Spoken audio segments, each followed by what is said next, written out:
हाय, कैलाश पर्वत का नाम सुना है? सुना ही होगा। कैलाश पर्वत अपने आप में तो है ही बहुत मिस्टीरियस, मगर सिर्फ वो मिस्टीरियस नहीं है, उसका जो प्लेसमेंट है ना ऑन अर्थ, वो भी कमाल की जगह। The mystery of its placement is also amazing. Kailash पर्वत को एक्सिस मुंडी ऑफ अर्थ भी बोलते हैं और कैलाश पर्वत नॉर्थ पोल से 6,666 किलोमीटर दूर और साउथ पोल से 6,666 मल्टीप्लाइड बाई 2 किलोमीटर दूर। आप समझ रहे हैं? इत्तेफाक नहीं है। This is just not a coincidence, at least I believe that. Hi, my name is Akshat Gupta. I am a full-time house husband and a part-time author. I've written this book called The Hidden Hindu. It is a fiction trilogy. Today we are going to talk about 9 mysterious places in India.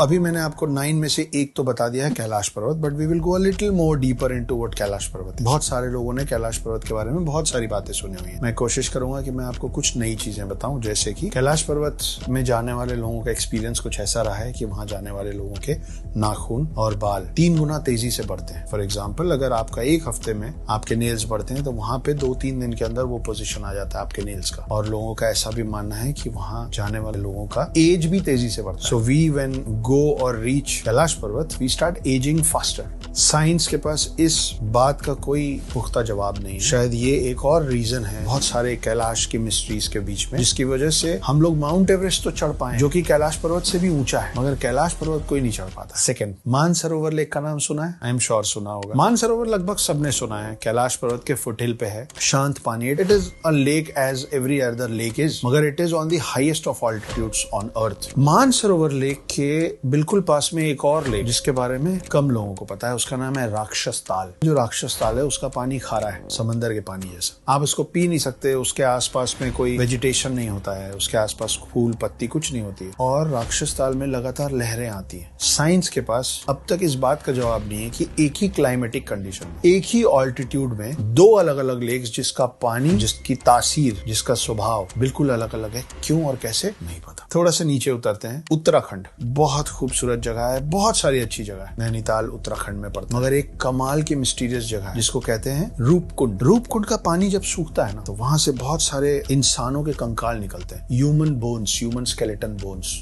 And which is why this lake is also called the lake of skeletons. कई लोग एक fix time में वहां पूजा करने भी जाते हैं, मगर साइंस के पास इस बात का जवाब अब तक नहीं है कि उतने सारे ह्यूमन स्केलेटन बोन्स किसके हैं, कहां से आए, उतने सारे लोग वहां क्या करने गए थे, उनकी डेथ कैसे हुई, कितने साल पहले के वो बोन्स हैं, हमको पक्का अब तक नहीं पता है। इंडिया में उत्तराखंड और ये माउंटेन से निकल के हम चलते हैं राजस्थान। राजस्थान में एक गांव है जिसका नाम है कुलधारा। ये कुलधारा जो है, अब ये राजस्थान टूरिज्म के अंदर आता है, और अभी भी सांझ होने के बाद, अंधेरा होने के बाद, वहां पे लोगों का जाना घूमना अलाउड नहीं है। आपको पता है कुलधारा विलेज का दूसरा नाम क्या है? The village of ghosts. दोपहर में 2 बजे जाइए, सुबह 11 बजे जाइए, वहां अभी भी उस वक्त भी जाके घबराहट होती है, डर लगता है। एक पूरा बसा बसाया गाँव, उसमें रहने वाला हर शख्स, हर इंसान, हर चेहरा, सब एक रात में गायब हो गए, और हमें अभी तक नहीं पता कि एक पूरा गांव कहाँ चला गया। अब वहां सिर्फ खाली घर है। चलिए, रातों रात पूरा गांव वहां से उठ के चला गया होगा, तो राजस्थान जैसी जगह पे जब इतने सारे लोग वहां से निकले होंगे, पैरों के निशान छूटे होंगे, खाने की चीजें लेके गए होंगे, तैयारी से गए होंगे। कोई तैयारी से नहीं गया। लोगों ने खाना चढ़ाया था बनाने के लिए, जो सुबह जला हुआ मिला, जलता पकता खाना छोड़ के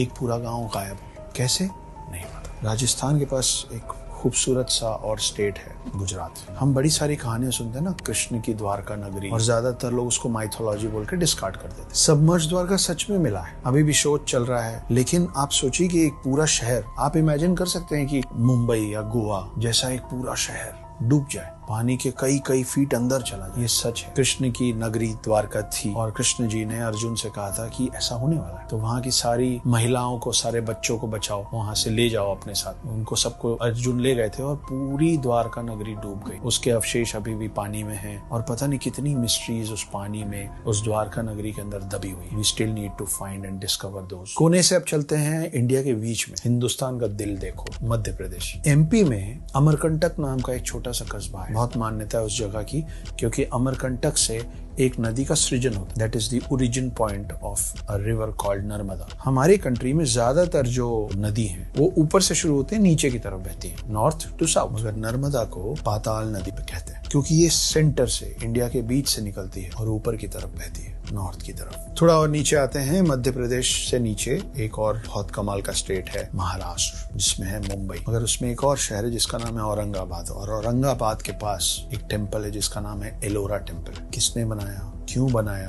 कैसे बनाया, साइंस के पास इन तीनों सवालों का जवाब नहीं है। कोई भी कंस्ट्रक्शन दुनिया में नीचे से बनता है, पहले प्लिंथ बनता है, फिर उसके ऊपर फ्लोर्स तैयार होते हैं। ये एक लौता ऐसा मंदिर है जो एक सिंगल ह्यूज रॉक से बनाया गया है और ऊपर से नीचे की तरफ बनाया गया। लोगों का ये भी मानना है कि इसको बनाने में कोई मॉडर्न साइंस यूज नहीं हुआ है, इसको सिर्फ छेनी और हथौड़ी से बना है। इन दो चीजों से कई साल में इस मंदिर को तैयार किया गया है, जो कि ऊपर से नीचे की तरफ बना है। इसमें बहुत सारे पिलर्स हैं, इसमें डोर्स हैं, इसमें बहुत सारे स्कल्पचर्स बने हुए, स्टैचूज बने हुए। कैसे बने, क्यों बने, कैसे बनाया गया, आज का मॉडर्न आर्किटेक्चर हमको आंसर नहीं कर पा रहा। इस मंदिर को बनते समय जो रॉक्स निकले होंगे ना, वो it would be somewhere around 4 lakh ton, 4 lakh ton पत्थर उसमें से तोड़ के निकाले गए होंगे इस मंदिर को शेप देने। पर इस मंदिर के कई किलोमीटर के दायरे में ये 4 लाख टन पत्थर, जो इस पत्थर का अवशेष है, नहीं मिला। कहाँ गया नहीं पता। ये आज भी आर्किटेक्चर समझ नहीं पा रहे हैं आर्किटेक्ट्स की इस मंदिर को कैसे बनाया गया है। मध्य प्रदेश हो गया, महाराष्ट्र हो गया, एक कमाल का मंदिर आता है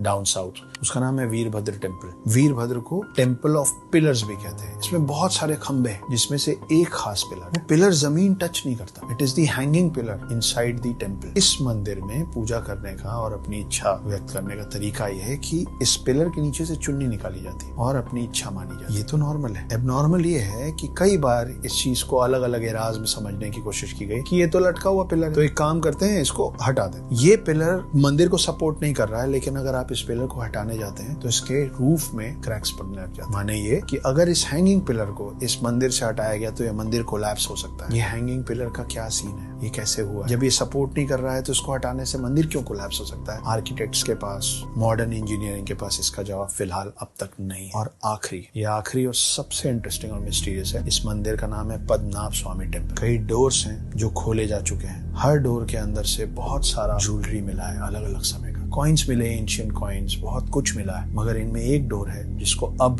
कोर्ट के लैंग्वेज में नाम दिया गया वॉल्ट बी का, जिसको कल्लारा डोर भी बोलते हैं। बहुत मिस्टीरियस डोर है। 2 स्लाइड्स हैं डोर के, दोनों में बहुत बड़े से 2 सांप बने हुए हैं फेसिंग ईच अदर। इसके ऊपर यक्षिणी का चेहरा है। इस दरवाजे की खासियत ये है कि इसमें कोई ताला नहीं है, इसकी कोई चाबी नहीं, कोई की होल नहीं है जिसमें डाल के हम उसको खोल सकें। For some reason Supreme Court ने उस दरवाजे को खोलने पे मनाही लगा रखी सालों से। कई लोग मानते हैं कि उसमें पूरी दुनिया की अथाह दौलत है, अगर वो खुल जाएगा तो हमसे ज्यादा रिच कोई नहीं होगा, ऐसा माना जाता है। मगर कई लोगों का ये भी मानना है कि अगर वो दरवाजा खुलेगा तो बहुत सारी आपदा और विपदा, बहुत सारे कैलामिटीज आएंगे इस कंट्री पे, और खास करके उस स्टेट में। जब जब उसको तोड़ने की कोशिश या पुश करने की कोशिश की गई है, ऐसे हादसे उस जगह के आसपास हिस्टोरिकल एविडेंस और राइटिंग्स में मिलते हैं। और कई लोगों का ये भी कहना है कि जब उस दरवाजे में हम कान लगाते हैं, पीछे से समंदर के लहरों की आवाज आती है। साइंस के पास इस बात का जवाब नहीं कि वो दरवाजा कैसे खुलेगा, और हमें नहीं पता कि उस दरवाजे के पीछे क्या है। मगर ये बहुत अजीब बात नहीं है कि एक दरवाजे के पीछे से किसी को समंदर के लहरों की आवाज आ रही है। These were the 9 mysterious places of India। बहुत सारे लोग इन 9 मिस्टीरियस प्लेसेस की मिस्ट्रीज का आंसर्स ढूंढ रहे हैं। मुझे मिलेगा तो मैं आपको बताऊंगा। आपको जो इस बारे में और पता है मुझसे शेयर कीजिए। My name is Akshat Gupta. I am a full time house husband and a part time author. Try and read the hidden Hindu.